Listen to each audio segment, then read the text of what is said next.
And one of the things that has really worked well for me is the use of those virtual assistants. So, if you're ready, I'm going to tell you a little bit about how I use VAs. Yeah, let's jump in. Yeah, recently I was teaching at an event in Utah at a big conference, and I asked the people in the room, how many people here work more than 50 hours a week? And almost everybody raised their hands. And then I said, how many people work more than 70 hours a week? And there were a few that raised their hands. And I said, well, how many people work 200 hours a week? So obviously no hands went up, and people thought this was a joke, so they started laughing. And I said, don't laugh, because I'm about to tell you that I work 200 hours a week. I work roughly 30 to 40 hours a day.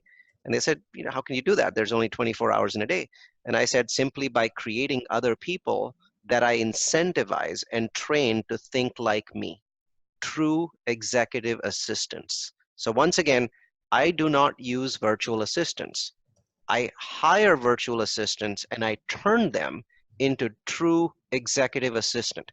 A true executive assistant is incentivized financially to constantly know what their executive is thinking, and they are actually given money whenever they do something that wows me, when they take an action on their own, because you cannot increase the number of hours in the day by supervising your virtual assistants. You can only increase the number of hours in a day by getting them to the point where they make decisions on your behalf, because you work with them so closely and you've talked with them so many times that they actually know what you're going to do. And they understand that what I really want is a philosophy where they have to ask for my forgiveness, not for my permission. Now, but to do that, you've got to start with the right foundation. You've got to have the very best VAs in the world. You can't start with somebody that's a low grade person. You've got to have somebody that is a free thinking individual. So here's how I hire VAs. So let's first talk about hiring, and we'll talk about how I manage them. Number one, I only hire from an engine called Upwork. I've tried many different engines, and in my opinion, the biggest benefit of Upwork is high quality reviews. I look for very high quality reviews. I get them there. Only people that are hiring Upworkers can write those reviews. So Upwork is where 100% of my, oh, there we go. That's interesting. That's fun. Hello. Upwork is where 100% of my VAs come from. I only hire women, and I only hire them in the Philippines. The reason I hire women is that very often I want people to make phone calls. And when you've got an accent, women tend to be clearer than men are. And all of my virtual assistants use a software known as RingCentral, and they make phone calls, they make appointments, those sorts of things. They call our partners, they call brokers, they call our customers, they call tenants.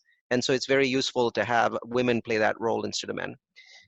Secondly, when I'm on Upwork, the first thing that I do is that I post a job, and then I don't worry about anybody that applies to that job, because my focus is to pick people out by myself. So I post it publicly because sometimes out of 50 people that'll apply, I'll actually find one that I like, and so I let it be public. But 99% of the people that are coming inbound and saying, I want to apply for your job, I'm just going to decline them. What I do is I go into the search, the Upwork search, and I say, show me the people that are in the Philippines and have worked on Upwork for 10,000 hours. 10,000 hours is 5 years of full-time employment. So I'm looking for people that have worked 10,000 hours.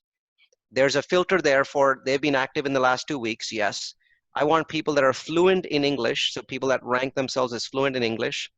And I want people that work for themselves. So one of the key mistakes that people make on Upwork is that they will end up hiring people that work for a company. Just so you know, when you're working for yourself, you've promoted yourself beyond when you were working for a company. So when you work for a company, they're going to pay you $3 an hour, and they're going to have dozens and dozens of people. And because they're paying them so little, you're going to end up training one of their employees, who then subsequently is going to leave to work on his own. And now you've lost an employee, and you have to start with another $3 an hour person. So do not work with an agency, hire directly. You'll get the highest quality people. They're always working for themselves. They've cut out the middlemen. The only middleman, so to speak, is Upwork itself.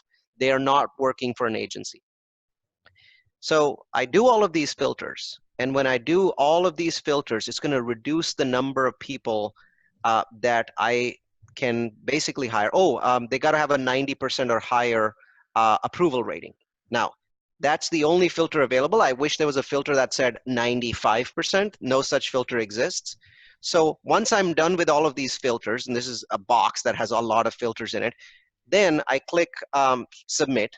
And then I have basically somewhere between 1,000 and 2,000 people in the Philippines. As I mentioned, I'm also filtering out men because of accent issues. So now I'm left with maybe 700 or 800 people at a time. And what I'm looking for at that point in time, I go through the process very, very quickly. It takes me about 10 minutes to do this, is I want to just work with people that have had a minimum of 20 jobs, right? So I want 20 jobs minimum. So as I'm scrolling through the list, I see people that have 10,000 hours, but they only have 5 jobs. Why? Because they did a few jobs and then some company hired them on a full-time basis for 5 years. Well, that person is not going to be very experienced. I want people that have done 20 jobs. So they've done lots of different things. They know Slack, they know Google Docs, they know Office 365. They work with lots of different employers. So as I'm scrolling through the list, I say 20 job minimum, and then I want their minimum um, their approval ratings from customers, their references to be 100%, right? You might say, why not 96? Why not 98? Well, because I found that 100 is actually a minimum rating if you want a very high quality employee.